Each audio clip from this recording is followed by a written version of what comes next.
Hello everyone, this is Vivian. I'll be explaining to you the third experiment in our web technology lab today. So let's look at the question which we have. So it's nothing but to design a single page on a website using HTML and CSS. So the final product should look something like this. This is a mock-up illustration. So let's go to the coding. Okay, so this is the code. The title I've given as third project. Okay, for CSS, style tags are very important. So in the style tag, you use selectors and you give attributes in them, such as background color, font size, padding, etc. And you close the style tag. I'll explain the attributes further. Close the style tag at the end. Okay, so in the body, so the first thing I've given center and a div tag ID, which I've given as D1, called my third project. So let's look at in the style tag where's D1.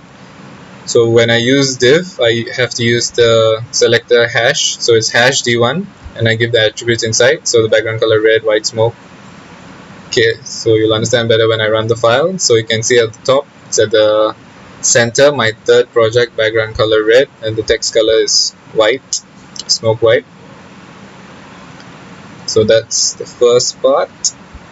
Okay, the next part, let's look at the buttons. So I've created buttons which have class called buttons. So when I use class in the style tag, I have to use the selected dot. So I've created about 5 buttons: home, about us, menu, item 3, 4, and contact us. So for button, I've given the color black, background color transparent, padding 15 px, 84 px, float left, display inline, the width is 20%.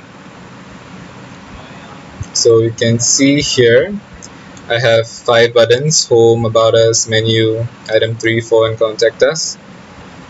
For that, okay, for the button I gave a hover also. So when I give dot button hover, I've given the color as red.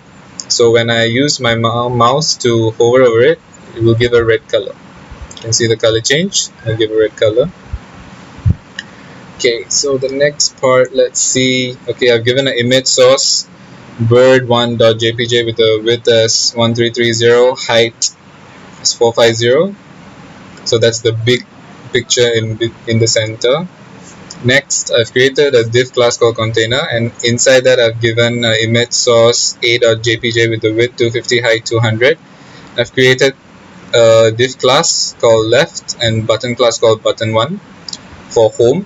And for similarly, I've created the same for the other image of letters as well. So this is for A, and for B, C, D, I've done the same as well. So you can see here below, I've given the pictures, and there's the button below, home, menu, item 3, and contact us. You can see I've given a hover for here as well. So as explained previously, I used hover. So that's how it's done over here. Okay, for the next part, I have a div class called C1, and I have another class called C2, C3, and another for C4. So for C1 and C4, I have paragraphs. So when I use class, I use the selector called dot. Yeah, so you can see here for dot C1, I've given the height, width, background color, and position. When I give the position called absolute, it will start right from the top of the page. And so from the top, I've given it as 950 px. So let's see below. So this is that. So from the top, it's 950 pixels. Okay, this is C1, C2. C2 is subheading 1, C3 subheading 2. Okay, let's look further what I give. Okay, similarly, I've given for C3, C2, C3, C4. I've given the height, width, background color, position, and more attributes like top, from left, how many pixels.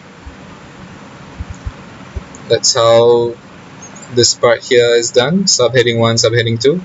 And below I have an address tag which I've called it as div ID. I've given as d5, so that's my address, d5. So when I go in the style tag, div5, I've given position as absolute. So I've given further attributes from top, how many pixels, height 60 pixel background color, width, text align, font size, margin top, which are given as 10px.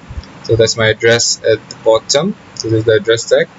So that's about it. That's the third experiment. Thank you.